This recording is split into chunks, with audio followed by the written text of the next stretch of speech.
Olá, tudo bem? Sejam bem-vindos ao novo episódio do Base Ácida. Estou eu, Flávio Garcia, junto com meu parceiro Murilo Naldi. Hoje a nossa convidada é a doutora Juliana Yamaguchi, médica endocrinologista. Hoje é papo de comadre entre os dois, eu vou ficar aqui só vendo, porque os dois médicos endocrinologistas, os dois que eu recomendo, né, que a gente trabalha junto. E a gente vai falar bastante, né, sobre saúde, sobre a profissão, sobre estilo de vida, como tudo isso se reflete. Juliana, seja bem-vinda, se apresente para o nosso público, por favor. Obrigada, Flávio, obrigada, Murilo, pelo convite. Sempre bom falar de saúde, de estilo de vida. Eu sou médica formada desde 2002, um pouquinho mais aí de 20 anos. Fiz Federal de Pelotas, minha família é toda do Rio Grande do Sul.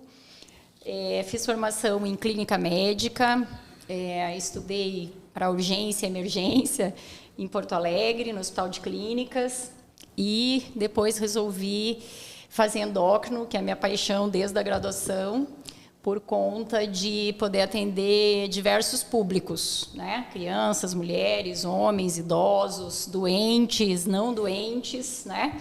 Prevenção de saúde, principalmente. Uma das coisas que eu gosto muito é da nutrologia, né? E eu acho que endócrino integra tudo, né? E a gente opta aí por doença e saúde. Hoje eu atendo ambos os públicos, né? E fiz minha formação em endócrino em São Paulo, no Hospital Brigadeiro, de 2005 a 2007. E conheci meu marido, que é maringaense, e optamos por vir para cá. Antes disso, eu trabalhei um tempo em Santa Catarina, em Joaçaba. Trabalhei como endócrino já, no finalzinho da residência. Me deu bastante experiência em vários públicos e eu decidi focar em adultos, né? Então, quando eu comecei aqui em Maringá, chegaram comigo algumas endócrino-pediatras e eu falei, não, vamos focar no nicho adultos, né? E adultos doentes, a princípio. Só que a gente vai atendendo, vai trabalhando e vai percebendo que muitas doenças, a maioria delas, né, são preveníveis, né? São prevenidas com mudança do hábito, com mudança do estilo de vida, né? E a gente consegue um resultado a longo prazo batendo nessa tecla, né? Por mais que seja difícil, né? Então, hoje, eu já trabalhei em vários lugares. Quando eu cheguei aqui, fui intensivista da UTI do Paraná por 2 anos.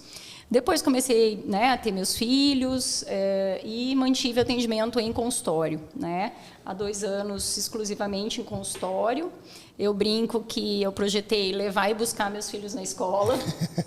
Então, assim, não atender urgência, emergência e ter uma qualidade de atendimento com qualidade de informação como prioridade, né? Perfeito. E gosto de resolver problema, né? Nem Murilo, você gosta de resolver problema? Porque é um quebra-cabeça, né? Chega sintomas variados, você tem que ir pesquisando, encaixando uma coisa na outra. Se não for desafiador, não tem graça, não né? Não tem graça, né? A gente gosta do diagnóstico difícil, né? E tendo o diagnóstico na mão, a gente consegue individualizar, né? Vamos dizer assim, o que para cada um vai ser melhor, né? Conheci o Flávio numa competição de natação. Sim.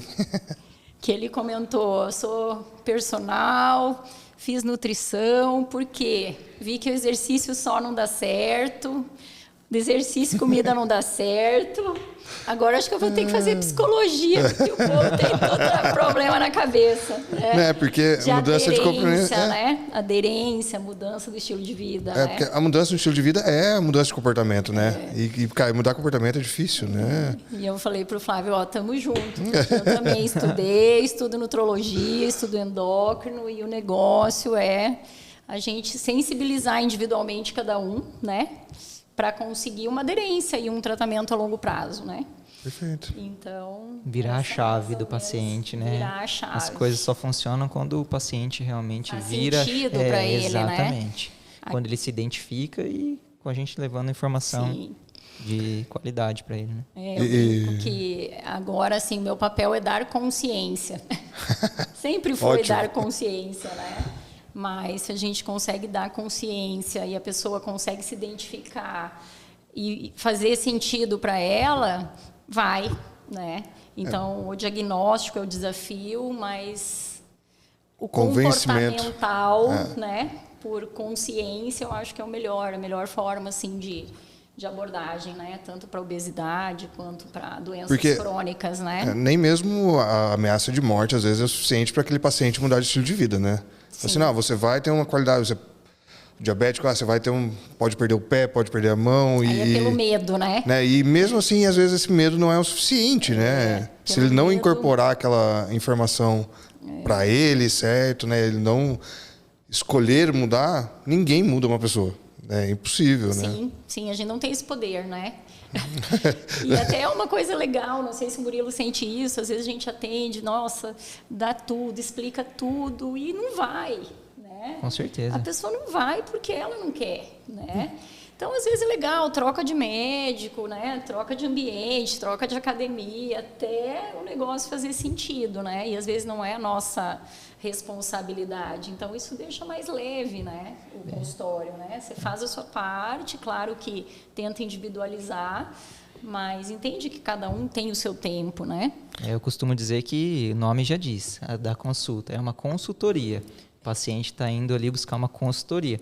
Muitas vezes ele quer delegar o problema ali que você resolva, mas é uma consultoria. Então, se ele sair dali e resolver não aderir ao tratamento, não volta do mesmo jeito que saiu. Aproveitar o gancho de delegar a responsabilidade, né? E depois a gente volta alguns outros assuntos, mas vamos direto já para os medicamentos, porque o pessoal chega com um problema e querem que... É o milagre, né? O passe de mágica da injeção, né? E esse medicamento ele é um dos componentes do tratamento, né? E como que você aborda isso, Murilo, também? Quero saber melhor. Eu já sei bem dos dois, conheço bem os de vocês, mas explicar um pouco mais para o pessoal como que é essa abordagem, qual que é a função do medicamento, por que ele tem que ser seguido como tratamento à risca e como que ele é coadjuvante, ele não é o principal de tudo, né? Quer falar, Juliana? Pode ir, Murilo, introduz. Eu acho que o medicamento, independente de qual seja, e tanto para a obesidade como para doenças crônicas, ele é um dos pilares do tratamento. Então, ele é importante, não menos que os outros, mas também não mais. Eu acho que só o medicamento sozinho, ele não tem uma eficácia como ele poderia ter se você associar a terapia não medicamentosa. E aí são várias coisas. Volta tudo no exercício, na aderência, na alimentação. E aí o medicamento entra como um ganho para o paciente e ajuda muito, desde que ele tenha uma boa aderência ao tratamento e faça a parte não medicamentosa, que é a mais difícil. Para alguns pacientes, também é difícil fazer uso da medicação, mas para a maioria, a sensação que eu fico é muito mais difícil a parte não medicamentosa, né? E porque demanda, né? Demanda disciplina. Demanda alto esforço, né? Eu costumo dizer para os pacientes bem isso, são 3 pilares básicos, né? Como se fosse um tripé. Se um não tiver legal, os outros até seguram, mas qualquer coisinha cai, né? Isso aí. Então, é dieta, atividade física e medicamento, né? Um ajuda o outro, né? Os medicamentos que a gente tem hoje disponíveis são, assim, excelentes, né? Mas, como qualquer substância, né? A diferença entre a dose e o veneno, quer dizer, entre... o remédio, o benefício e o veneno, o remédio e veneno é a dose, né? Então, você não pode usar a mesma dose para todo mundo, você não pode usar o mesmo remédio para todo mundo, porque cada um é um, né? Então assim, a amiga não pode pegar o remédio da outra amiga que perdeu peso e usar... Isso, ou da vizinha, ou, né, me indicaram porque funcionou para o meu tio, para minha prima, enfim, a gente pega muito isso, né? Todo dia. No consultório. E assim, porque eu usei, às vezes a gente pega no consultório, pacientes já usaram todas as classes de medicamentos disponíveis, e que não funciona. Para mim não funciona nada, né? Daí você precisa, né, conversar e ajustar, né, o que para cada um, o que para cada um vai fazer diferença. Então é o tripé, né? O remédio ajuda muito, né? Eu não sei o Murilo, mas eu que sou de uma época que a gente só tinha assim alguns remédios via oral, né? Então assim a gente sofria para ajudar de verdade os pacientes, porque o via oral depende da pessoa tomar, depende da pessoa absorver, né? Comprar o remédio, tomar, absorver e que tenha o efeito que a gente quer. As drogas não orais, assim, eu particularmente acho que tem um benefício enorme por não passar pelo tubo digestivo. Sim. Né? Não causar desbiose e ajudar no agudo. E alguns pacientes realmente se beneficiam para a doença, né? Então, eu acho que a partir do ano de 2000, 2005, começou com Bieta na época, que era Exenatida, usada 2 vezes ao dia, né? Depois veio Victoza, depois Saxenda, né? Que são os nomes comerciais da liraglutida. E atualmente a gente tem semaglutida, que é semanal, né? Que o mecanismo de ação da droga é ser semanal, né? O ajuste de dose por comodidade é semanal, né? Não diário, né? Não é um remédio para ser usado diariamente, até porque para alguns pacientes que gostam de tomar injeção diariamente, a gente tem os que têm mecanismo de ação melhor para esses casos, né? E só para a gente voltar um pouco mais técnico, qual que é a via metabólica da semaglutida, da liraglutida, nessa questão? Para quem que ele é mais indicado? É para quem já está com excesso de peso, para quem está com uma resistência à insulina? Qual que é o parâmetro ali fisiológico que vai determinar o uso desse tipo de medicamento ou de outro tipo de medicamento? Quer falar, Murilo? Posso? Pode falar. Então, a semaglutida, assim como a lira, são medicamentos que agem análogos do GLP-1, que é um hormônio intestinal, né, produzido por células do tubo digestivo. Inclusive, esses dias eu falo, gente, vou ter que fazer uma parceria com o gastro, porque 80% dos hormônios corporais são do tubo digestivo, né? Estão sendo descobertos enorme quantidade de substâncias produzidas no trato digestivo. O GLP-1 é uma delas, né? Que dá saciedade. Então, os análogos de GLP-1 ajudam a diminuir o esvaziamento gástrico, né? Então, deixam o paciente mais saciado e tem um mecanismo a nível central, né? De dar saciedade, né? Então, ele tem um mecanismo, vamos dizer assim, mais do que duplo, né? Tem alguns novos análogos de tripla ação, de dupla ação, que vão inibir outros, ou ser agonistas de outros hormônios, como GIP, né, e GLP-1. Mas diminui também resistência insulínica porque faz o paciente perder peso, né? Então, eles agem também na resistência, mas eles não agem a nível de receptor de insulina, né? Então, os meus pacientes sabem, eu sou apaixonada por resistência insulínica, por conta de várias patologias, na minha opinião, a maioria delas advém desse mecanismo de ação. Então, eu acho que tratar a resistência insulínica é prioridade, né? E a gente tratar com uma medicação sensibilizadora de insulina, a gente melhora a fome do paciente por carbos. Né? Sensibilizadores seriam quais? Seria principalmente metformina, né? Pioglitazona entra também para alguns casos, né? Aí a gente, assim, pioglitazona é mais para doença, né? Mas a resistência insulínica é uma situação que a insulina não funciona. A insulina é um hormônio que dá fome. Então, se a gente não trata a resistência insulínica, a pessoa tem fome por carbo. Se a pessoa come carbo, que é fonte de energia, sobrou carbo, guarda no abdômen. Se a pessoa ocupou o lugar do estômago com o carbo, não come a proteína, que é o que vai fazer músculo, né? E o músculo capta a glicose. Então, resistência insulínica, para mim, é o foco principal do tratamento da obesidade.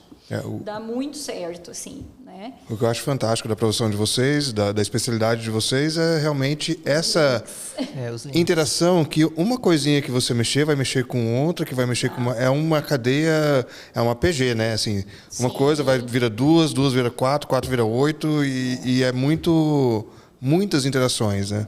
Então, assim, por exemplo, eu tenho pacientes que me procuram, já usei dose máxima de semaglutida e para mim não funciona. Eu fico enjoado, eu vomito.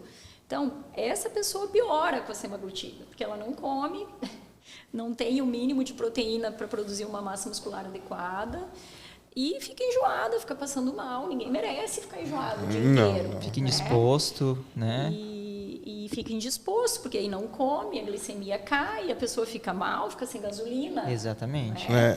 Então, alguns eu proponho primeiro tratar a resistência insulínica com um sensibilizador de insulina, metformina, outra classe de drogas que a gente às vezes usa, inibidor de SGLT2, não sei se o Murilo costuma usar, on-label para resistência insulínica, alguns casos melhoram, né? Para diabetes, não tem dúvida, para quem já tem doença, já tem complicação cardiovascular, é indicado inclusive, mas para quem não tem doença ainda, às vezes é uma forma de não chegar na doença, né? Então, você faz um escape de glicose pela urina, você trata a resistência e você ajuda a pessoa a desenvolver uma boa massa muscular. E isso também é o verdadeiro gerenciamento, né, da resistência. E a ideia do medicamento também é tirar da situação de risco, né? Isso, exato. E depois de sair da situação de risco, você consegue ir desmamando esse remédio e diminuindo... Às vezes leva um tempo, né, da curva de aprendizado do paciente também, para ele ir mudando o estilo de vida. Às vezes compensa você dar 2 meses, que daí dá aquela secada, aquela animada, né? Porém, você tem que explicar que depende dele a manutenção, né? E tem pacientes que só ficam bem com droga injetável. Tem pacientes que ficam bem com uma droga oral. Tem pacientes que precisam de 2 orais e uma injetável.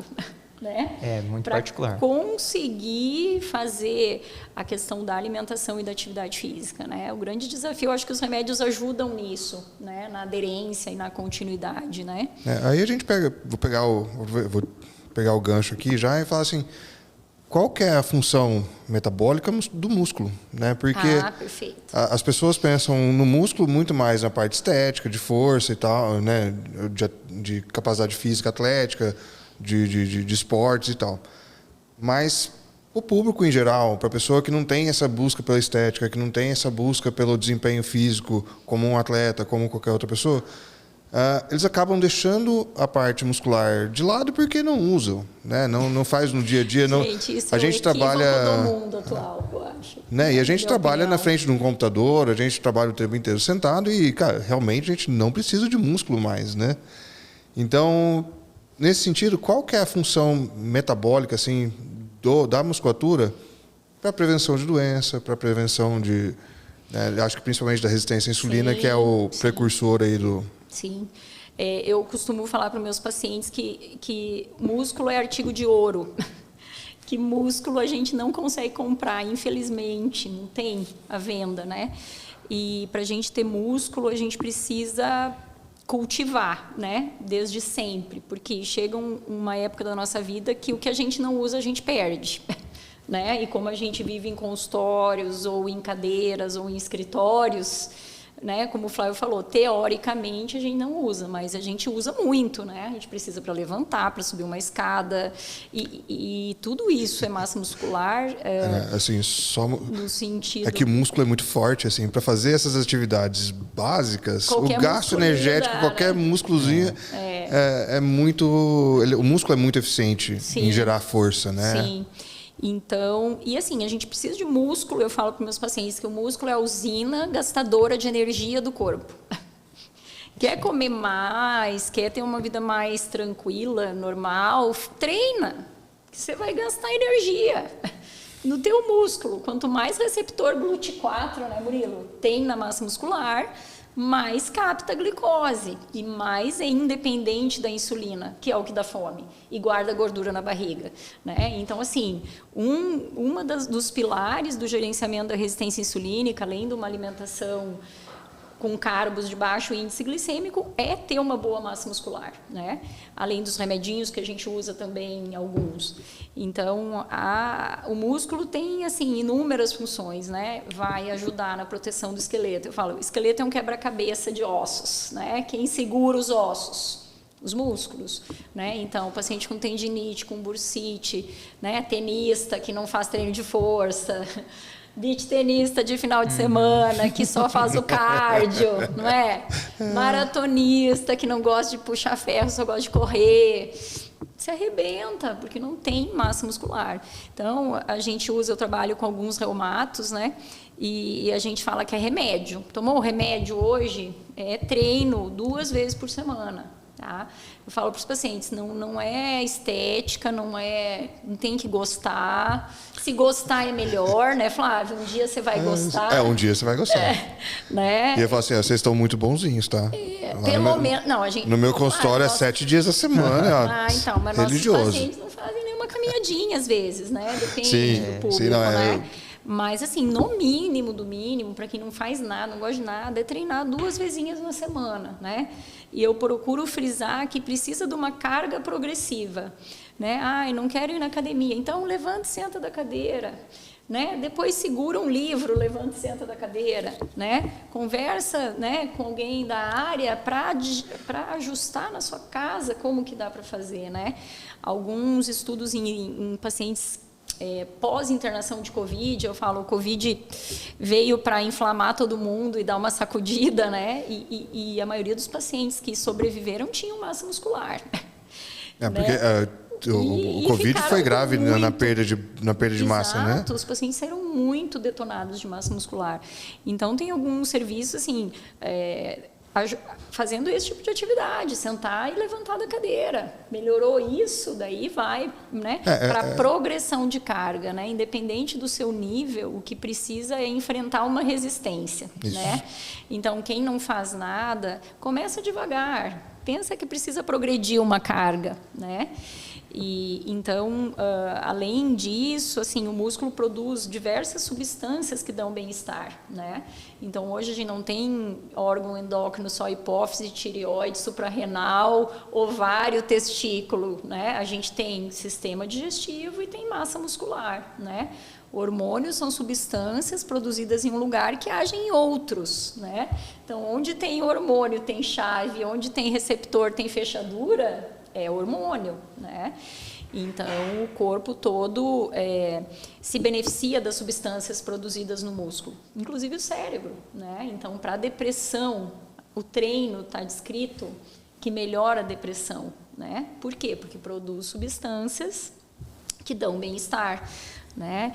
Enfim, então, massa muscular, eu sou fã, virei fã mais nos últimos anos, né? Minha história pessoal eu fui plantonista de UTI há algum tempo, tinha dor nas costas, pratiquei pilates muito tempo e fiz uma densitometria, massa muscular muito baixa, né? Fazendo exercício, sempre fui do cardio, né? Do beach tênis, sempre fui do beach tênis, não, jogava pádel lá no Rio Grande do Sul, antigamente, 20 anos atrás, né? Agora chegando pádel aqui, né? Verdade. Mas eu jogava pádel quando eu era adolescente e depois correria sempre, ou caminha, ou corre, sempre faz algum cardio. Mas eu, particularmente, nunca gostei de academia, de ambiente de academia. Porém, né, consultei com meu amigo Flávio e ele falou, você não faz treino de força, mas eu faço pilates. Pilates chega uma hora que não tem carga progressiva, então esse é o X, né? Quem não faz nada, começa com o Pilates, que é flexibilidade, vai ter a molinha, vai ter a carga. Depois, não tem carga progressiva. Então, tem que ir para o aparelho na academia, né? Tem muito paciente que faz funcional, eu faço funcional, beleza, não sei qual é o peso máximo, 10, 12, 20 quilos. O funcional ainda tem os kettlebell lá, que são... Aí você consegue progredir carga, né? Mas eu falo, o aparelho tá lá, as plaquinhas, né? Eu falei, quando conseguir levantar todas, quem que faz, né? É muito assim, mais visual, né? Você demora, tem né? o esforço é muito mais visual, sabe? Tem Isso, 2, aí 3, depende o a graduação. ângulo, eu tô aprendendo isso, aí depende o ângulo, né? Sim, e tal. biomecânica. Como é que eu vou conseguir progredir carga? Então, é esse o X, eu acho, né? Sensibilizar as pessoas a começarem. Da onde for, né? E progredir a carga. Eu vou aproveitar o gancho aqui também, porque assim, quando a gente falou da depressão, da liberação das dopaminas do cérebro, né? Um monte de neurotransmissores que são liberados pelo exercício. Quanto maior o esforço, maior a liberação. E a gente tem isso muito claro com quem corre maratona, né? Que assim, vicia, né? Viciam. É um esporte extremamente desgastante. E sempre que termina a maratona, eles são tão realizados que eles conseguiram fazer aquilo ali, que eles já perguntam quando que vai ser a próxima. E já no caso da musculação, essa sensação demora mais para aparecer. Porque você nem todo exercício você consegue chegar no teu limite de exercício físico, porque às vezes você faz força, teu corpo tá aquele grupamento muscular já cansou, mas o teu corpo em geral ainda não. Então ele não entende aquele esforço como um esforço extenuante que merece uma recompensa. Sim. Então é importante vocês pensarem em iniciar um treinamento pensando que 6 meses não vai ser tão legal. Depois de 6 meses que você progrediu carga, que você está treinando melhor, aí essa sensação de prazer pós-exercício aumenta e aumenta exponencialmente. Aí é onde eu falo assim, sofre 6 meses, que depois isso se torna um hábito, te traz prazer, e daí sim você consegue treinar 6 dias, 7 dias na semana. Sim. Eu lembro que você me falou, sei lá, uns 2 anos atrás, vai chegar o dia que você vai jogar esse teu pilates para o final da tarde só para relaxar. E chegou o dia, até pensei, falei, gente, 3 meses de treino, 2 vezinhas por semana, que era o básico, né? Vamos lá, tem que fazer, vamos fazer. Comecei a ficar com vontade, aumentei para 3. Ainda não treino 7, porque daí, né, a gente também é justo de rotina tudo, né? Mas a gente faz aí 3 vezes por semana, e quando vou faltar, esses dias eu me peguei na academia às 5 horas da tarde, que sobrou um buraco na agenda, eu falei, vou treinar. Eu falei, o que está acontecendo comigo? Né? Esse é o ponto legal, né? Porque né? Onde aconteceu a mudança do hábito, né? A mudança do hábito. Estou achando legal ir treinar, né? Claro que algumas dicas que o Flávio me deu foram muito boas, né? Ver uma academia perto da sua casa, ver um lugar que você conheça não, se sinta bem, que não tenha, né? Tenha muito movimento ou não tenha muito movimento. Vai depender de cada um. É cedo, é à tarde, é à noite, né? Nem os pacientes me perguntam, que horas eu tenho que tomar o remédio? Eu falei, que horas que você não vai esquecer de tomar? Porque às vezes é melhor ele tomar na hora que ele não vai esquecer do que ele não tomar no horário que eu quero que ele tome. Exato. Né? Então, entra a questão da individualização, né? E essa questão da maratona é muito peculiar, né? Não sei se, enfim, entendi a explicação sua, mas, assim, eu tenho pacientes que não veem a possibilidade de não parar de correr. Sim. Está lesionado, né? Está com crise de asma, a corrida vai ser no lugar de altitude, de frio, não quer saber, né? É o prazer que dá no final. E os extremos, é uma coisa que eu tenho observado muito também, nem 8 nem 80, né, gente? Endócrino, balancinha, equilíbrio, né? Então, o maratonista precisa ter um treino de carga e força progressiva, senão ele não consegue. Né? E às vezes o vício leva à exaustão, né? No sentido de exercício demais também não é legal, né? Nós vamos ter que achar esse ponto dessa curva, hein, Flávio? Até não acho. Porque dentro do endócrino fala que tem a curva Nike, né? Que exercício de menos é ruim, exercício demais também é inflamatório e não é legal, né?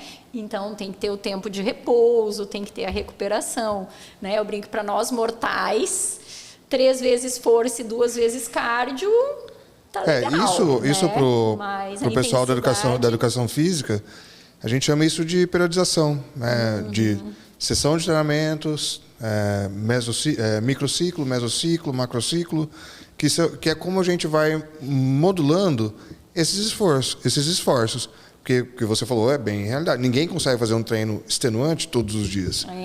Então, na musculação, a gente tem isso bem fácil de entender. Um dia eu treino peito, tríceps, no outro dia eu treino costas, bíceps, no outro dia eu treino perna. Então, vai fazendo rodízio. Vai fazendo esse rodízio, porque daí eu treinei peito na segunda-feira, eu vou treinar peito novamente só na quinta-feira. Existem N formas de você dividir isso. E isso permite que essa musculatura se recupere para o próximo treino. Perfeito. Né? E quando os nossos filhos na natação lá com o Eric, ele também tem esse treinamento. Então, cada dia o treino tem uma característica diferente. Tem dias que é mais rodagem, que eles nadam mais quilometragem, mais com uma intensidade menor. Tem dias que são mais tiros, mais força. Então, ele vai equilibrando os grupos musculares utilizados, né? Como que o corpo, como que esse esforço é trabalhado. Né? Então, eu, como defensor da educação física de qualidade, treino diário, né? Do treino de educação física de qualidade, é impossível, mesmo no fitness, você não pensar em microciclo, mesociclo, macrociclo, porque é onde você equilibra. Porque treinar todos os dias também é o hábito. Todo dia eu faço um esforço físico, isso faz parte da minha rotina, então a gente cria aquele traço de... A memória metabólica fica feliz, né? Não. Sem contar que o músculo é ingrato, né? Fica sem treinar 3 dias 4 sem treinar, dias. O negócio murcha de uma forma. E dói. E dói. Ácido lático tá lá. É isso aí. E assim, eu queria perguntar para vocês também, essa relação de extremos, né, que a gente tem, quais são os extremos? A gente tem o doente numa extremidade e a gente tem o atleta na outra extremidade. E esse atleta também tem variações de atletas, né? O atleta profissional, o atleta amador, o atleta que faz abuso de substâncias e o doente também. A gente tem o que está pouco doente, muito doente, e o que está lá, né? Individualização, já muito, muito doente. Como que faz nesse quebra-cabeça que vocês trabalham, que é melhora uma coisa, tem que controlar os colaterais de outra forma. Nessa hora do diagnóstico, qual que é o procedimento? Como que vocês conseguem extrair as informações desse paciente, os exames, quais os exames, como que essa abordagem vai juntando para vocês conseguirem o diagnóstico correto e, após isso, propor um tratamento, né? Eu acho que para mim é difícil entender, como eu trabalhei muito tempo com a curva de K, né, das pessoas normais e dos atletas saudáveis, sempre era muito tranquilo, né?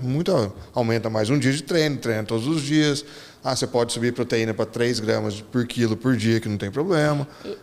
Esse X da proteína, né, eu falo, gente, que dó, vou ter que restringir, né? Chega uma hora que não tem, né? Função renal. Então, é um desafio, assim. E eu acho que esse é assim, o nosso principal papel, né? Em uma consulta aí de 40 minutos, 1 hora, definir, né? Qual é o status daquele paciente, né? Qual é a prioridade para aquele paciente? Porque às vezes ele está doente, mas ele não tem noção da doença e de como aquilo vai progredir, né? E o que você vai dar mais peso para um paciente, né? Então, a gente precisa de exames, a gente precisa conversar, principalmente, né? E entender o que é mais importante para aquela pessoa, né? No geral, assim, chegam para a gente, às vezes, pacientes já diagnosticados, né? Ou já diagnosticados não, com sintomas. E aí a gente, né, vamos dizer, abre o leque para algumas... porque dificilmente você vai ter um paciente que está chegando para você pela primeira vez, né? Porque essa pessoa já passou em outros médicos, em outras especialidades. Assim, hoje em dia, Flávio, assim, tem chegado mais, sabe? Que bom. Tem chegado mais, né? Até por conta das mídias sociais, da consciência que as pessoas estão tendo em saúde, né? Tem pessoas que são muito preocupadas. Assim, a gente sabe que existem perfis e perfis, né? Então, às vezes você pega a pessoa que já está doente, que precisa de uma melhora da qualidade de vida, com aquela doença estabelecida. Por exemplo, insuficiência renal por diabetes descompensado. Você não pode dar 1 grama de proteína naquele dia, muito menos 1,2, muito menos 1,5. Né? Você tem que dá 0,8 quilo dia. Mas o que eu tenho visto é que as pessoas não chegam a comer 1 grama quilo dia. Sim, sim. Né? É difícil de comer, né? Precisa de uma Então, dedicação. Precisa de uma dedicação, né? Precisa Todo de uma dedicação, um planejamento, exatamente. né? Às vezes precisa de uma suplementação adequada. Até né? porque assim, as pessoas não têm noção do quanto de proteína tem que comer, né? Exato. E outra coisa que eu falo assim, nenhum lugar que você senta para comer, tem a quantidade você vai cardápio, você vai numa né? padaria, por exemplo, cara, você nunca vai conseguir bater ali, a não ser que você peça um pão com ovo e uma salada de fruta, né? Ali isso dá para você bater a quantidade de proteína bonitinho, fazer uma refeição bacana. Mas normalmente é um pão na chapa, que não tem quase nenhuma proteína, tem proteína do pão ali, mas é pouco. Sim. Né? O café com açúcar. Então é difícil as pessoas entenderem que, assim, mas eu como carne. Tá, então, mas em quantas refeições? Eu muito isso, o Murilo deve escutar também. Sim, Vamos lá, como que estão as proteínas? Não, eu como carne. Tipo, proteína é carne, né? Aí come carne só no almoço. Eu acho que isso faz parte do nosso papel, né? Educar o paciente para ele entender quanto tem de proteína nesse bife, quanto tem de proteína no ovo, o que é proteína, o que é proteína, né? O básico, diferentes né? fontes, né? O que é carbo, o que é proteína. Vamos escolher a proteína primeiro, tá? Mas o que é proteína, né? Eu escuto muito isso. O que é proteína? E na cultura nossa, o almoço e o jantar fica fácil de entender, né? Isso. Mas o problema, assim, o café da manhã, lanche da manhã, lanche da tarde, ceia. Sim. Né? Assim, a gente já está mais acostumado a comer um ovo de manhã, né? Assim, já não é tanto problema. Mas tem paciente que chega e fala assim, vamos colocar um ovo? Assim, não consigo comer ovo de manhã. Então, e a questão da educação, né? Por que é importante comer ovo de manhã? Eu falo para os pacientes, gente, é barato, é prático e bate meta de proteína. Mais tranquilamente. Mas não faz mal para o colesterol. Se não tiver músculo, vai entupir. O ovo vai dar músculo. Então, escolhas, né? Então, acho que a gente orientar os pacientes, assim, individualizar onde cada um está no espectro estética, normalidade, saúde, doença leve, doença estabelecida, doença grave. É um leque grande, né? Onde que ele está e quais as individualidades, né? Então, exames, As pessoas se assustam muito? E tal. Porque, assim, né, normalmente eu falo assim, vou lá no médico, vou ficar que eu estou mais ou menos ruim. Né? Tem alguma coisa que está me incomodando, alguma coisa assim. Aí chega a hora que pega os exames, a hora que pega você chega e fala assim, cara, tá muito ruim. O pessoal assusta muito, são pegos de surpresa bastante, assim, ou não? Algumas vezes sim, né? Acho que alguns pacientes sim, são pegos de surpresa. Outros estão esperando ouvir uma coisa diferente do que eles realmente ouvem, né? Sabe que está ruim, mas às vezes está esperando mais nem tão uma ruim. Risada, né? Depende do tipo psicológico, né? É difícil essa resposta, porque acho que o leque é grande. Bem heterogêneo, né? Porque assim, né? Dificilmente aparece. Ela fala assim, não, tá tudo bem e tal, né? Tem assim, Flávio, tem os pacientes que marcam com você porque eles querem ir lá. Tem paciente que outro colega mandou para você. Tem paciente que o filho catou, não, você vai lá comigo. Entende? Então, assim, normalmente os que se assustam mais são os que não querem estar lá na sua frente. Não querem ir mesmo, né? Então, foi a filha que trouxe, né? Teve um desmaio, caiu, foi no pronto-socorro, mandou procurar um endócrino, ou está com muito sintoma evidente e está naquela fase da negação ainda, e aí está urinando muito, tomando muita água há 3 meses e acha que está tudo bem. Né? Então, assim, quem não quer estar ali na nossa frente, normalmente assusta, né? Por quê? Não quer ouvir, né? E também porque no nosso dia a dia tem muitas doenças silenciosas, né? Exato, que não dão sintoma, né? Por exemplo, eu falo, tratar um diabetes descompensado é mais fácil, às vezes, do que tratar uma resistência insulínica, que está dando todas as características que vai dar ruim. Só que o exame ainda não está tão alterado, a glicemia está ali, 99, 100, a insulina já está bombando. Até entre nós, os colegas mesmo, né? Alguns colegas, não, por que está tomando remédio? Né? Porque não tem diabetes, mas o remédio não é para diabetes, o remédio é para resistência. Então, enfim, às vezes é uma coisa discutível também, né? Tipo, o quanto que você vai usar, eu falo para os pacientes, a gente pode usar um remédio que vai te ajudar. o remédio vai ser por um tempo ou vai ser para sempre? Depende do teu hábito. Perfeito. Então, às vezes, a gente usa um remédio por um tempo para ajudar a botar a pessoa no prumo e depois a gente tira. Né? Quem já tem doença, a gente usa o remédio para manter os parâmetros controlados da doença e não ter as complicações crônicas.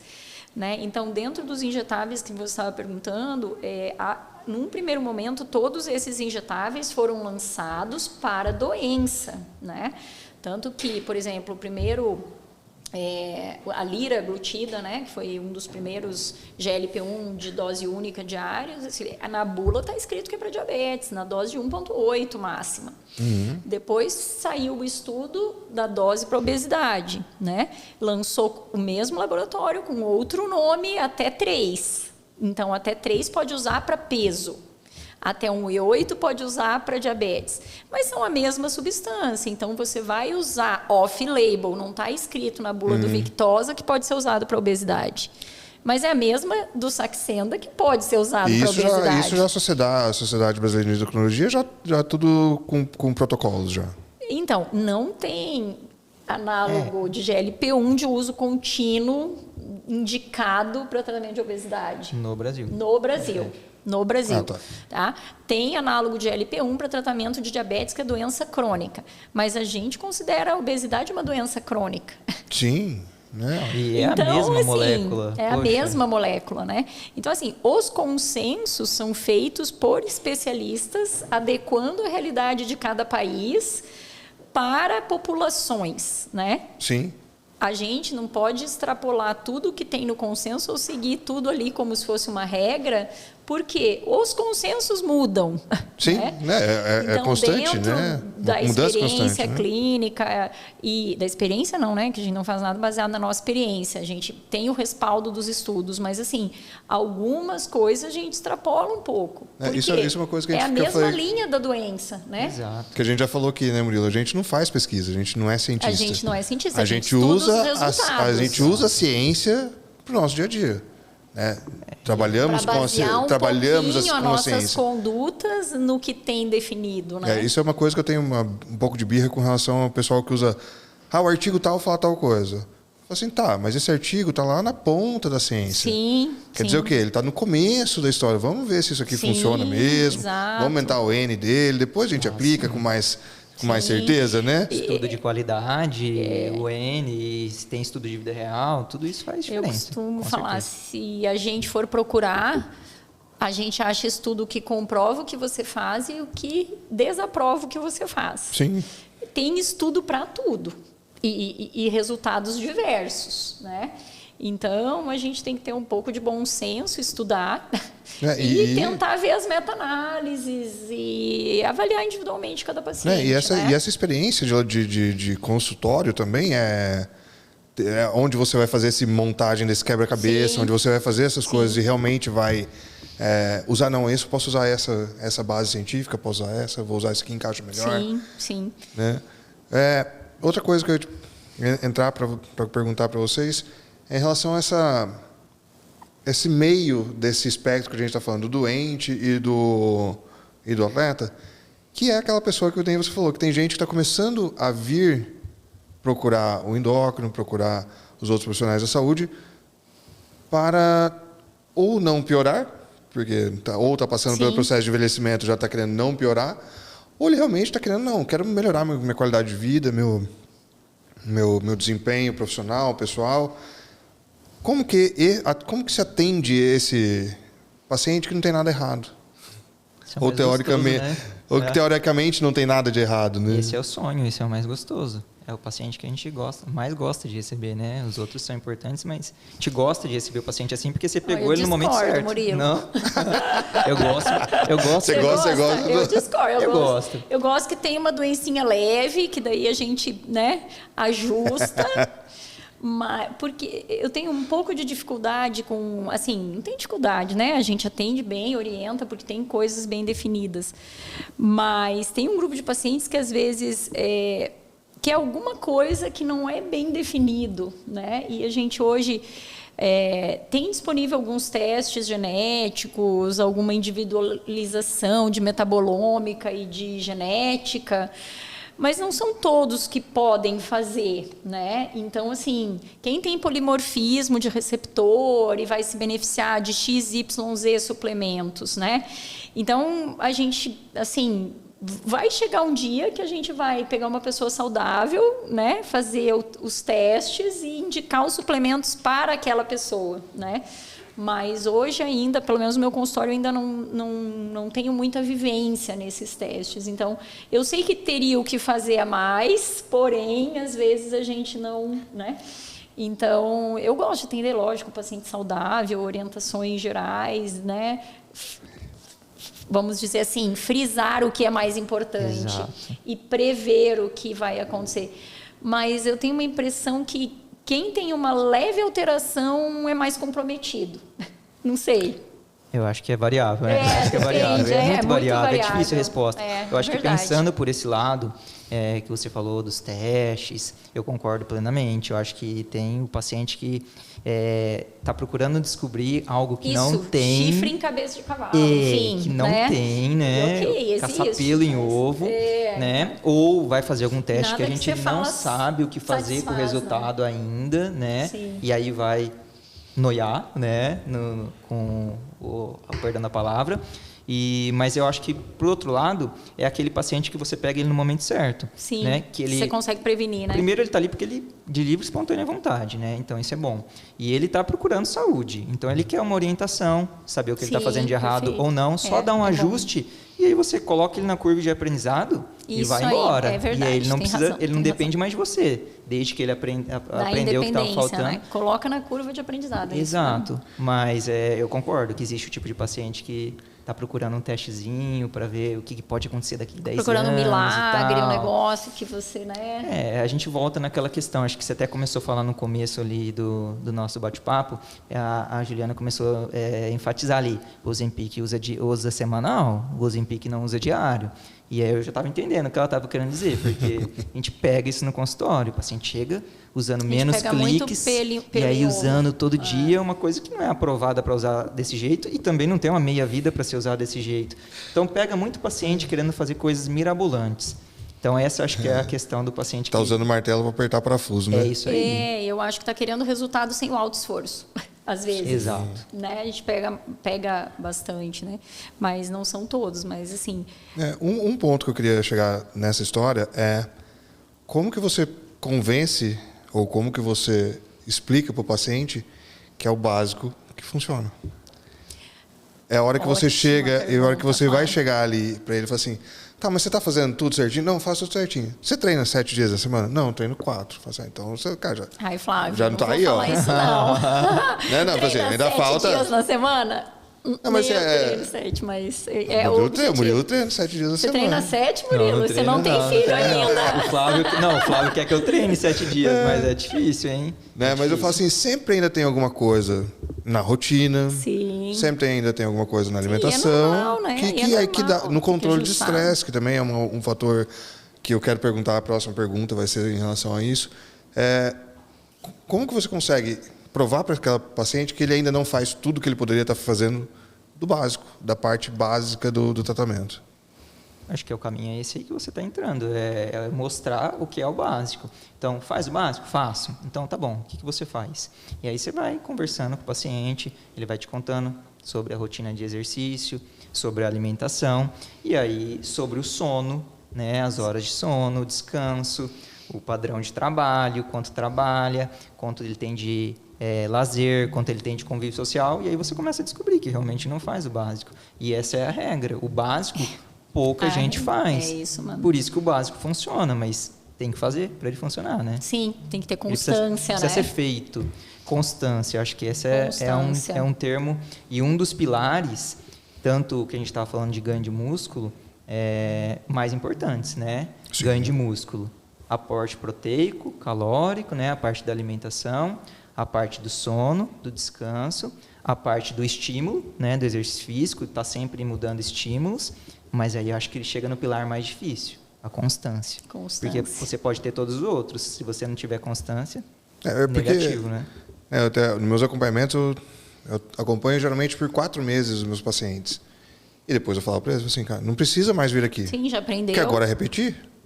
repetir. A hora que você chegar num resultado X, que é o que a gente está prevendo com esse tipo de exercício, com esse tipo de dieta, chegou nesse patamar, aí agora a gente volta para fazer mais um bloco de 4 meses.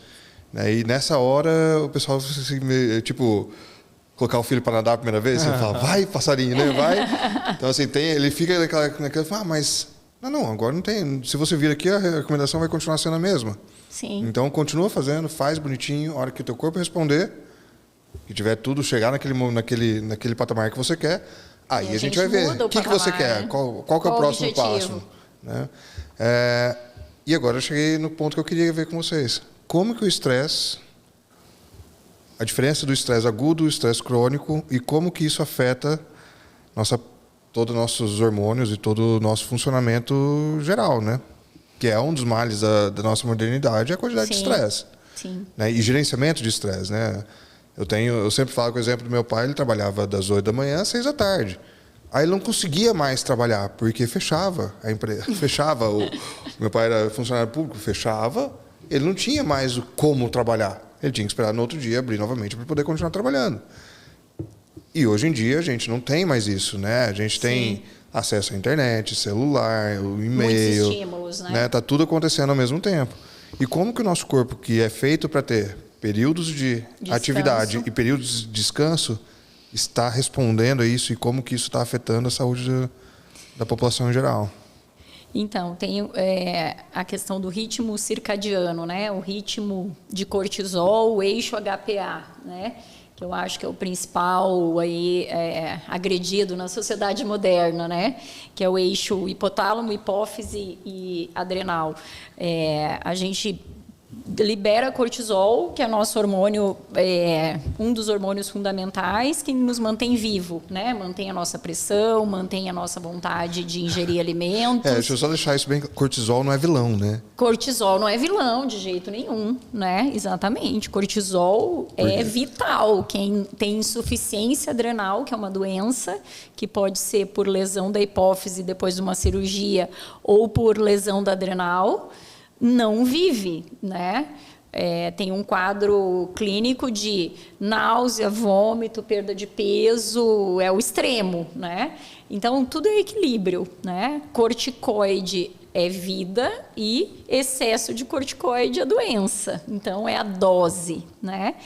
Então, a gente tem um ritmo circadiano de pico de cortisol de manhã, imita a natureza, né? O sol nasce, os animais acordam e vão, né, procurar o alimento ou vão ter as suas atividades. Então, a gente segue esse ciclo natural. Então, o nosso ritmo de cortisol, na maioria das pessoas, é um pico matinal e ele se mantém um pouco mais alto durante a tarde, cai durante a tarde e à noite ele é baixo. Por quê? Com o cortisol baixo, é um tempo das células se repararem e se reorganizarem, né, para poder produzir de novo no outro dia, né? Então, o que acontece normalmente com uma vida conturbada, com pessoas que trabalham à noite, que viram, né, é uma diminuição da saúde por interferência no eixo do cortisol, né, no eixo HPA. E o que estimula esse eixo, né? Supratentorial, eu falo, né? As preocupações, os estresses internos e externos, né?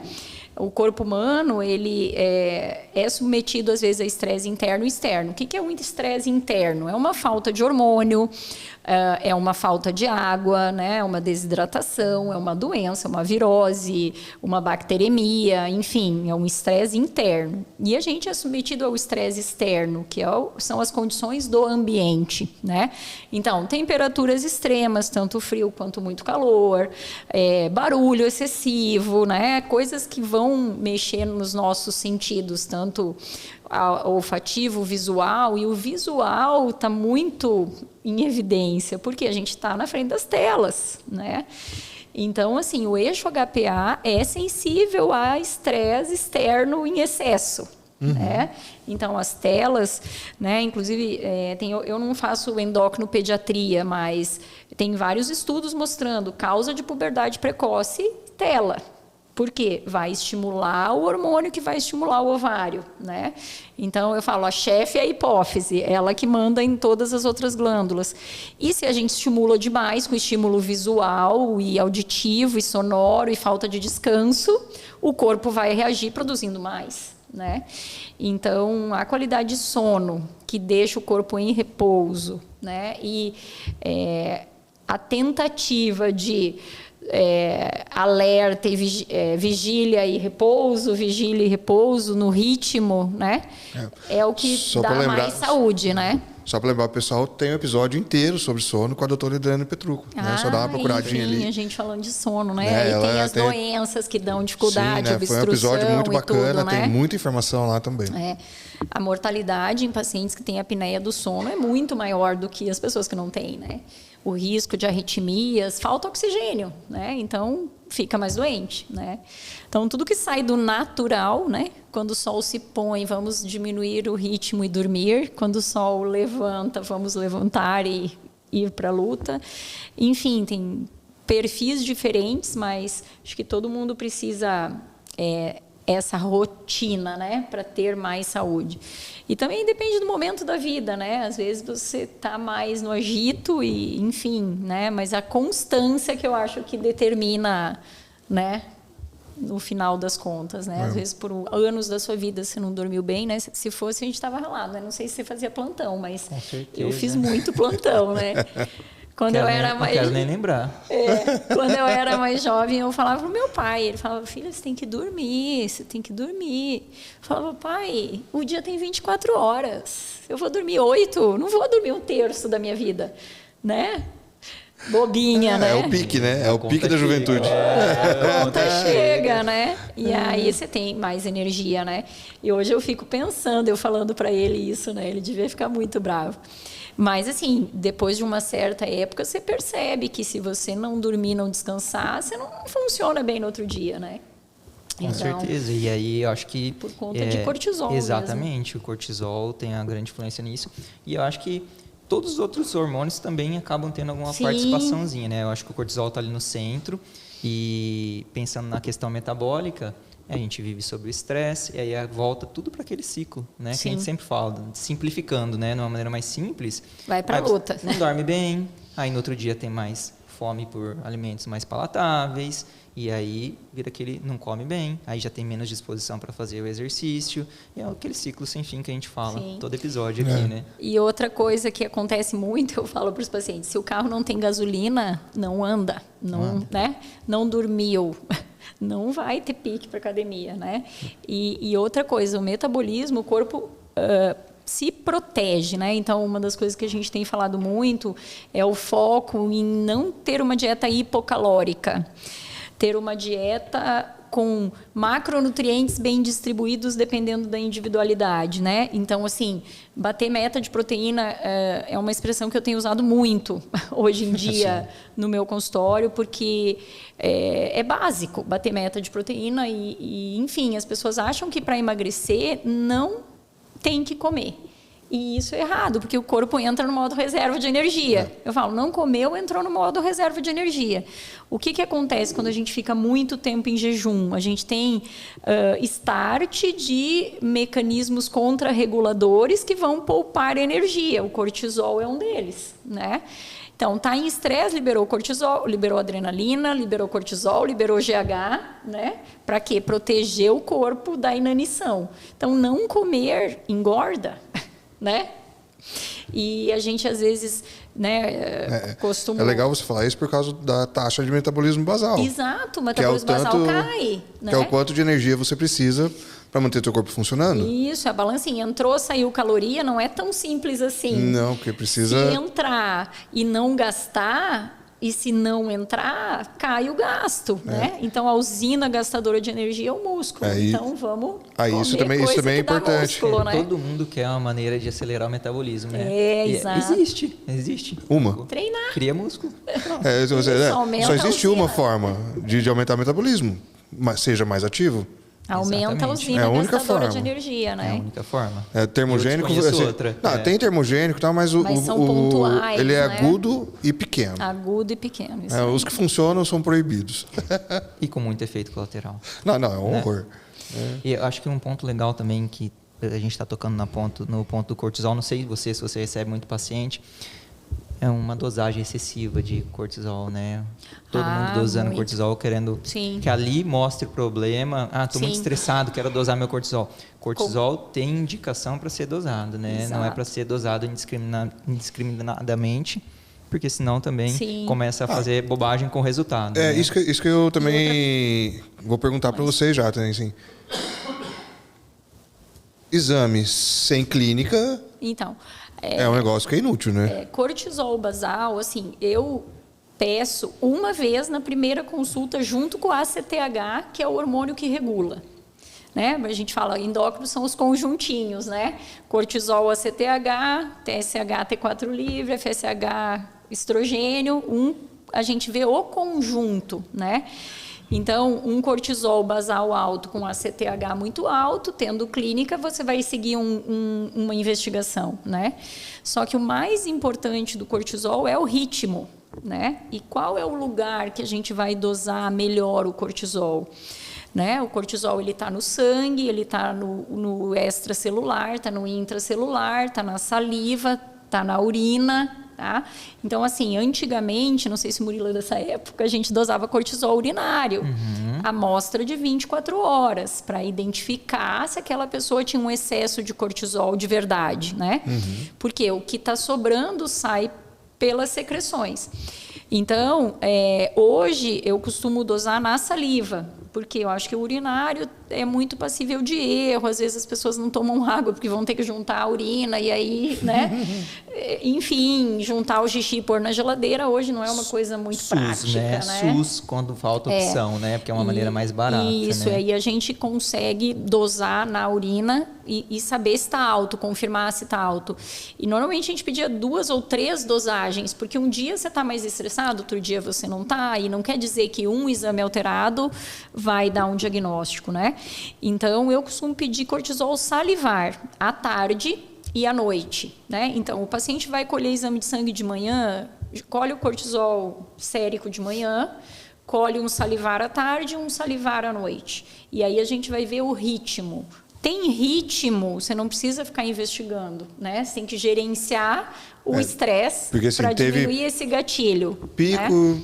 baixa, pico de novo. É isso, o ritmo que você está Isso, tem falando seria essa variação natural. Se é alto de manhã, baixo à tarde, muito baixo à noite. Mas, por exemplo, pacientes que trabalham à noite, às vezes tem cortisol noturno mais alto. Né? Porque assim, só para deixar claro que não é um valor fixo, né? Exato. Esse valor varia durante o dia. Depende do horário do dia.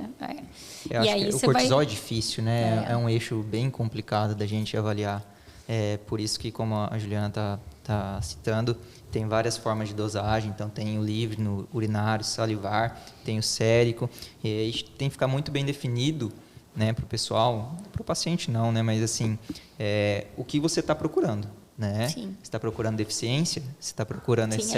A gente né? pede muitas vezes para ver deficiência, né? A indicação exatamente. é para ver deficiência, mas assim, a gente acaba pedindo algumas vezes para diagnósticos diferenciais, Sim. né? E não são comuns, assim, Não né? são comuns, são mais doenças raras. raras. São doenças raras. Não é como está sendo... Por isso que não adianta sair pedindo para todo mundo. Sim, Né? exato. Cortisol salivar para todo mundo? Não. Vai E é pedir por isso que eu pra falei quem tem assim, né? basal alto ou... Enfim, basal você nem pede, para quem tem uma Uma clínica, clínica, né? exatamente. Para quem tem uma clínica. Isso é para deixar claro, né? Assim, a pergunta ainda é a mesma. Assim, Sim. cortisol não é vilão. Sim. Porque todo Não é mundo vê vilão. na mídia falando o cortisol isso, cortisol aquilo, mas Aí usa 5 dias de corticoide para uma sinusite, acho que engordou por causa dele. né? Ele Então, salvou de não tomar um monte de antibiótico porque desinflamou. não, e os tal, corticoides, né? o grupo medicamentoso dos corticoides é um negócio fantástico, né? Porque assim, aquilo resolve tudo que Fênix. qualquer coisa. Eu meu. tinha um professor que falava, se fosse para uma ilha deserta, que remédio você levaria? Eu levava um soro fisiológico, uma ampola de corticoide, né? Que daí você resolve muita Né? coisa. É impressionante, né?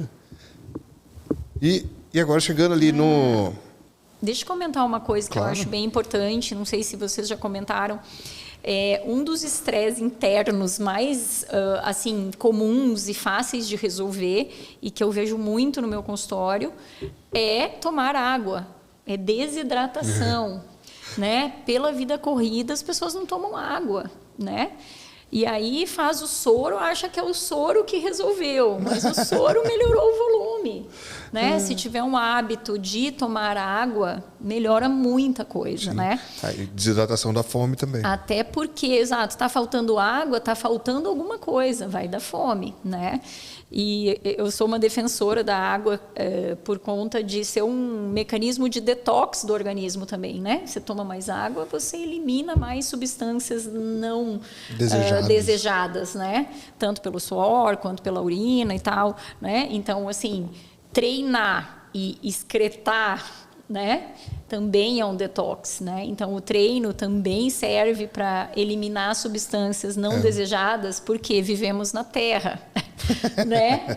Temos agrotóxicos, disruptores endócrinos, né? No desodorante, no shampoo, na maquiagem, no esmalte, né?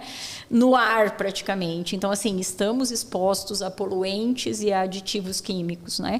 Então, assim, tomar água e treinar ajuda muito no detox, vamos dizer. E é uma coisa básica, né? Tomar água, treinar, dormir, bater meta mais de um proteína. dos básicos que poucas pessoas batem, né? Exato. É a minoria que bate a meta de água diária. Porque é bastante água também. Exato. 35 ml por quilo, né? Isso. Se não andar com a garrafinha do lado. Outra coisa é o fracionamento, né? Tanto da dieta quanto da água, né? O fracionamento, eu vejo que as pessoas têm muita dificuldade. É uma coisa simples, né? É cultural, né? Porque aprendemos a fazer, a fazer 3 refeições e quem não gosta de comer de manhã faz 2, né? Exatamente. E aí, o fracionamento, hoje eu dei um exemplo para um paciente. Vê um caminhão cheio de tijolo que tem que passar por uma porteira. O caminhão vai passar, metade vai cair. Se não passar com menos tijolo na caçamba, não vai chegar tudo o que precisa, né? Então, precisa passar em 4 vezes, pelo menos, dependendo da meta, né? Então, café da manhã, almoço, lanche e janta. Ai, não gosto de tomar café. Você não vai tomar café porque você gosta. Você vai tomar para bater a meta de proteína do dia. Para comer. Né? Então, a água é a mesma coisa, fica muito difícil de bater né? a meta de proteína se você começar a reduzir a quantidade de refeições, exato, não absorve, não né? absorve, exatamente. Então, o fracionamento, às vezes, é uma coisa básica que faz muita diferença, né? E a discussão sempre foi errada sobre o fracionamento, né? Porque a discussão do fracionamento sempre foi, vamos acelerar o metabolismo comendo mais vezes ao dia. Assim, não, gente, não é isso. Não é por isso. Não é por isso. É para você não precisar comer um boi inteiro em 2 refeições. Fazer um pico de insulina e ficar com fome 2 horas depois, né? Então, é para você conseguir comer a quantidade de comida que você precisa. E outra coisa, assim, né, que é importantíssimo, comida não é só macro. Comida tem os micronutrientes, sais minerais, vitaminas, fibras. Quando a gente usa a analogia do carro com a gasolina, claro, o carro precisa de gasolina para andar. Só que se o carro não tiver parafuso, não tiver freio, não tiver banco, ou não tiver qualquer uma dessas coisas, ele pode até andar, mas não anda bem. Sim. E dependendo do que for, ele vai andar um pouco e vai parar. E nosso corpo funciona da mesma forma. Ele precisa de uma série de nutrientes, uma série de fatores que vão fazer com que ele funcione bem. Sim. Eu costumo falar o checklist básico. Carbo, proteína, gorduras do bem, vitaminas e sais minerais, hormônios, sono, água e atividade física. E aí, esse é o básico. Dentro disso, a gente vai ver diagnósticos de deficiências hormonais ou vitamínicas e usar ou não suplementos, né? Mas nessa linha, né? O checklist do carro-corpo, né? E a hora que vai avaliar a fundo, a minoria precisa fazer o ajuste ali, né? Hormonal e de suplementação, né? O restante ali já supre. Exatamente. A demanda, né? Eu vejo muito no consultório, né? Esses dias eu estava também comentando com o Flávio, uso de esteroides, né? Isso que eu ia perguntar. A gente já está caminhando para o final do episódio aqui.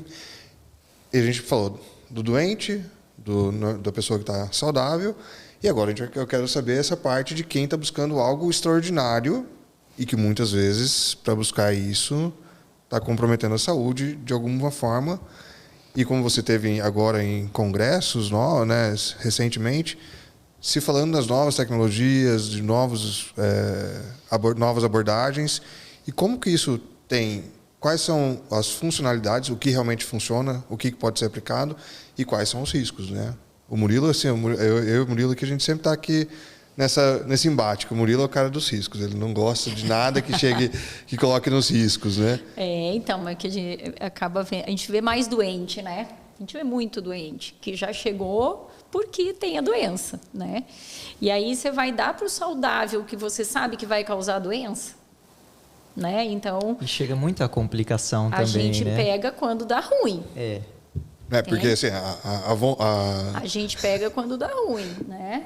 Quando já fez lá o neo de próstata, e aí? Agora não pode usar, e aí? Aí vai para o endócrino, né?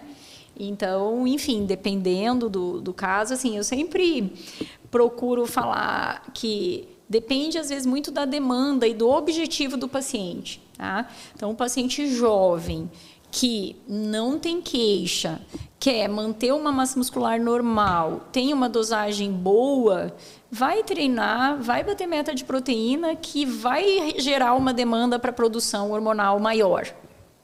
Se não usa, não precisa produzir. Então, vai ser baixo. Às vezes, você pode dar para iniciar que eu falo do carro, e resgatar... Né? Não dá para você encher o tanque se o tanque já está cheio. Exato. Se você não tem deficiência, não tem como você... Então, depende muito. Ou se você não está gastando, né, utilizando aquele recurso, não tem como você colocar mais. Então, depende do caso, né, Flávio? Para atletas, assim, às vezes, para ter ganho de massa, o cara já está... Assim, eu falo, às vezes, até os medicamentos mesmo, não sei como que o Murilo aborda isso com os pacientes dele, mas, assim, eu costumo dizer que a gente prepara o terreno e para merecer ganhar, às vezes, o hormônio, no sentido de estar fazendo todo o básico, que é um resultado, não tem risco, a gente vai usar por um tempo ou a gente vai usar para a vida toda, né? A gente vai usar para a vida toda para quem tem deficiência hormonal e, por exemplo, teve lá um tumor de hipófise que não produz mais os hormônios. Você vai usar para a vida toda, porque é comprovado que a falta do hormônio faz mais mal do que repor, né?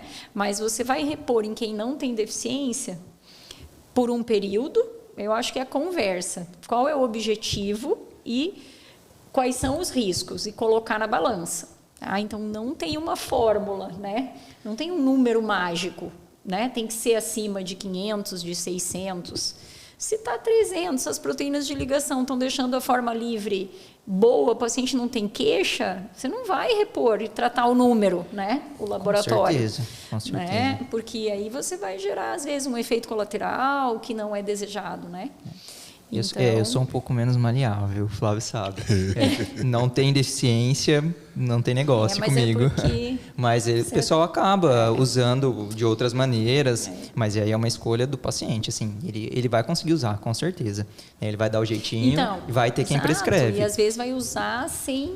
Mas assim, não tem deficiência, eu tento fazer um trabalho educativo. Eu também faço eu isso. tento fazer um trabalho educativo, expor todos os riscos, né? Sim, existem né? sintomas agradáveis da reposição, mesmo se você não tiver deficiência. Claro que vai ter muitos sintomas legais, mas existem muitos riscos. E é como a Juliana falou, a gente pega a caca, a hora que chega, a hora que dá ruim mesmo, a hora que o rapaz usou sem ruim, orientação e ficou infértil e ainda quer ter, o sonho dele agora é ter filho e aí agora não reverte mais o eixo de jeito nenhum, é aí que chega pra gente. E aí você fica naquela e, putz, agora não tem mais volta. Às vezes tem, mas muitas vezes não tem. Então, eu tento sempre fazer um trabalho educativo. E aí eu sou mais um pouquinho menos maleável. Então, não tem deficiência, é difícil repor, assim, quase não. E essa reposição de testosterona assim, masculina é um pouco mais simples do que o feminino, né? Sim, com certeza. Porque os chips de beleza que o pessoal fala. Isso é interessante. Tem saído da conversa para mais de 5 horas. Mas uma coisa que, assim, a gente tem um pouco de preconceito, né? Porque, como em todas as áreas, tem os exageros, né? Então, assim, Existe uma coisa que é a reposição hormonal. A pessoa tem uma deficiência. Então, a gente vai repor para tentar imitar o natural. Se a pessoa não tem deficiência, a gente não vai repor porque não é natural. Exato. Né? Então, reposição hormonal de menopausa. O ovário da mulher para em torno de 48 a 52. As mulheres hoje não vivem até 60. As mulheres hoje vivem até 90, talvez. Né? E a gente sabe dos benefícios, né, da reposição hormonal. Existe uma faixa que a gente chama de transição menopausal, porque o ovário produz 3 hormônios. Então, quando acabam os 3, é menopausa, porque daí não menstrua mais, mas começam a cair os níveis, né, de progesterona, de testosterona e de estrogênio a partir de 35, 38 anos. Então, são 10 anos antes da menopausa velada. Né? Então, o que se discute muito hoje é fazer uma reposição individualizada do hormônio que está menor e está causando sintoma clínico, antes de acabar tudo. Nós não vamos deixar acabar tudo para começar a repor. Às vezes a gente vai repor um pouco antes, né? E as mulheres têm ciclos, né? Existe um ciclo de uma época do ciclo tem mais estrogênio, outra época do ciclo tem menos, uma época do ciclo tem menos progesterona, outra tem mais. E a testosterona tem picos, normalmente na ovulação. Então, uma mulher não tem que estar com a testosterona sempre alta, né? Mas, de vez em quando, sim. Mas aí começa a ocorrer as indicações em quem não tem deficiência antes do tempo. Né? Por sintoma clínico, né? A pessoa não dorme, não toma água, não come direito e não tem energia. Ah, tá faltando testosterona, né?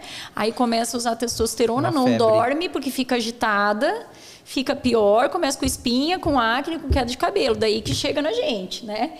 Para orientar. E às vezes a gente tem que tirar a testosterona, sim. Né? E é o que vai melhorar aquela pessoa, né? Então, assim, tá meio complicado a coisa. O que é o implante, né? Para mulheres que estão na menopausa, o implante é uma via de administração. Então, a melhor forma de repor hormônio feminino, estrogênio e testosterona, é a forma não oral. Porque a forma oral tem um mecanismo de primeira passagem hepática e gera risco de trombose, de eventos adversos com mais frequência do que a via não oral. Então, hoje a gente sabe que a via não oral é a preferencial para estrogênio e testosterona. A via oral é para progesterona, que protege o endométrio, que é a parte interna do útero, que se a gente usa o estrogênio sem o hormônio que faz diminuir, a gente corre risco de ter sangramento, né? Então, todos os hormônios, um casa com o outro. A gente não pode, para uma mulher que tem útero, a gente não pode dar só estrogênio sem o antagonista, que é a progesterona. E hoje é comprovado que a progesterona transdérmica não protege o endométrio. Né? Então, a progesterona tem que ser via oral ou vaginal para proteger o endométrio. Então, são hormônios diferentes e vias diferentes. O estrogênio e a testo, melhor forma é não oral. Então, é gel ou adesivo. Mas a gente pega paciente que tem alergia ao adesivo. A gente pega paciente que não consegue aderir o gel. Então, o implante é uma opção de via de administração. Então, uma mulher na menopausa que tem indicação de estrogênio, às vezes nem tem de testo, às vezes coloca dentro do implante o estrogênio e a testo, fica lá 6 meses, 1 ano e é a reposição dela, né? Não é comprovado que tem o mesmo benefício do gel e do adesivo, porque o gel e adesivo você coloca, né? Mas tem mulher que não usa gel e adesivo de jeito nenhum. Né? Assim como tem mulher que não usa o via oral e tem mulher que usa o via oral e tem benefício. Então, tem que individualizar. Sempre a individualização é um... E aí, o que é o chip, né? Que fala o chip da beleza? É um implante com, normalmente, gestrinona, que é um hormônio usado para diminuir os efeitos do estrogênio e tem efeitos de androgênio. Então, por exemplo, se a gente pega uma mulher que está menstruando e tem uma predominância de estrogênio, lá dos 3 hormônios do ovário, ela vai ter muita cólica, ela às vezes tem endometriose, que é desenvolvimento de tecido do endométrio em outros lugares. Então, a gestrinona existe para essas mulheres que têm predominância estrogênica, né, via vaginal, que é o que é liberado no Brasil para ser usado. Só que daí não melhoram. Então, assim, tem que ser individualizado. E aí, o que uma mulher, às vezes, quer? Não ter o ciclo, não ter a TPM, não ter a cólica e ter músculo, porque é o que fica mais bonito. Aí entrou o chip da beleza, né? Que bloqueia o estrogênio, que é o que dá a labilidade emocional, mas é o que confere mais saúde, e dá a testosterona. Então, assim, depende do cenário, tá? Eu sou totalmente contra a gente bloquear o natural, mas para paciente que tem endometriose, cólica, eu não uso isso porque eu não sou ginecologista, mas assim, eu entendo alguns colegas ginecologistas que usam em doses menores, mas assim, extrapola, aí vende, e aí o negócio toma uma proporção que as pessoas não têm informação. E um negócio, né, que chama chip da beleza. Então, o negócio é educativo, né?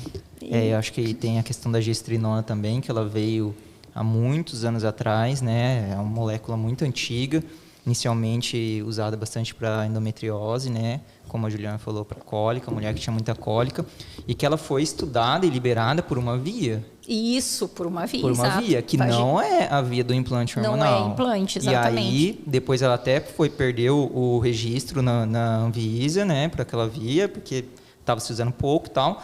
E aí, depois, agora veio essa febre de usar a gestrinona por via de implante, né? Então, uma via não estudada. Que não é segura, assim, a princípio não tem estudo de segurança, né? Se a gente se baseia nos estudos, não é uma coisa que tem um estudo legal, robusto, que vai garantir a segurança. Sim. Nem de liberação, né? E nem que vai ser liberado devagar, né? Nem se vai dar pico, se não vai dar. Como vai ser liberado? Não sei, não tem estudo. Não tem como saber. Não dá para afirmar nada. Exatamente. E também, então, não tem a segurança e também, será que vai dar ruim? Será que não vai?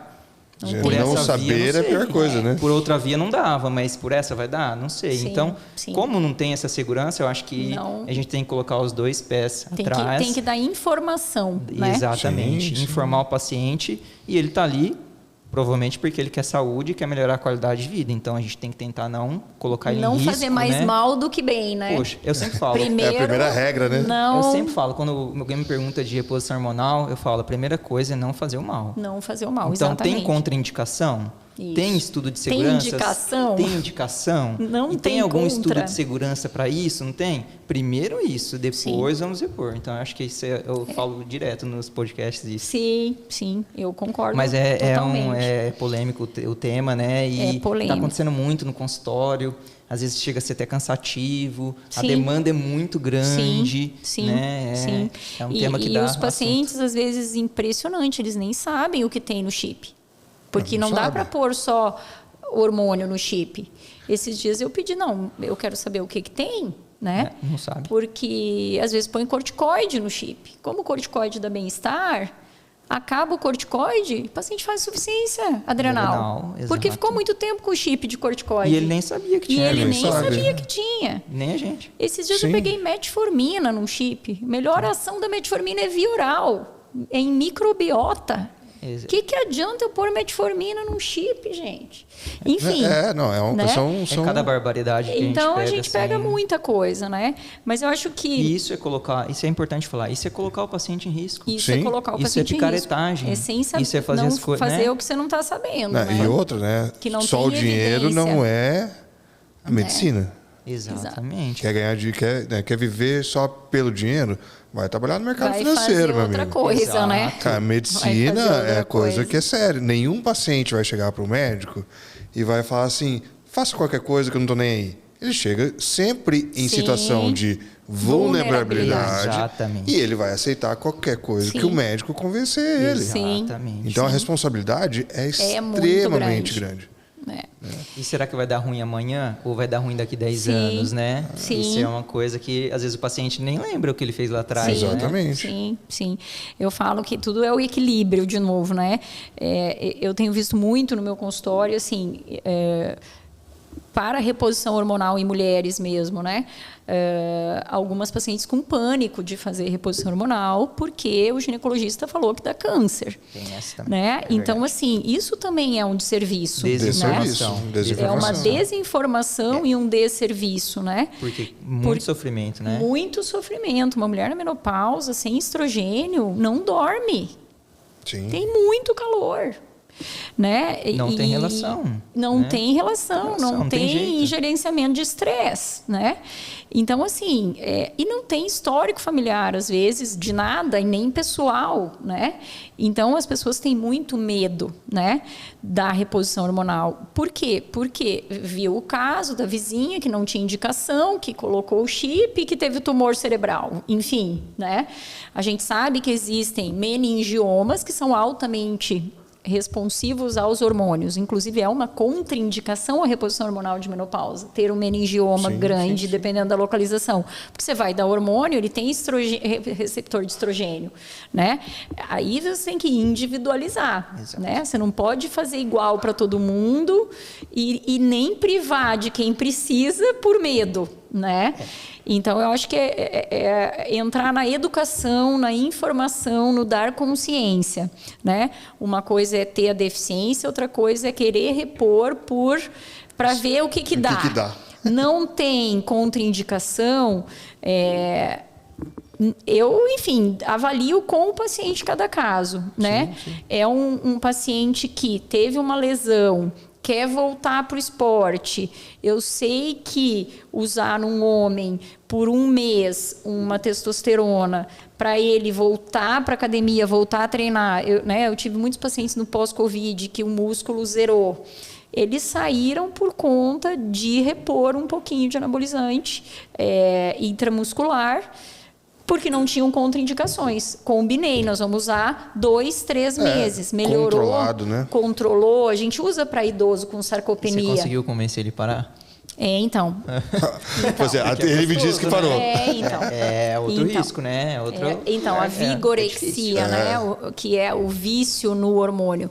Mas, enfim, se não convenci, mas eu não dou mais receita. Enfim, né? Vamos dizer, no sentido...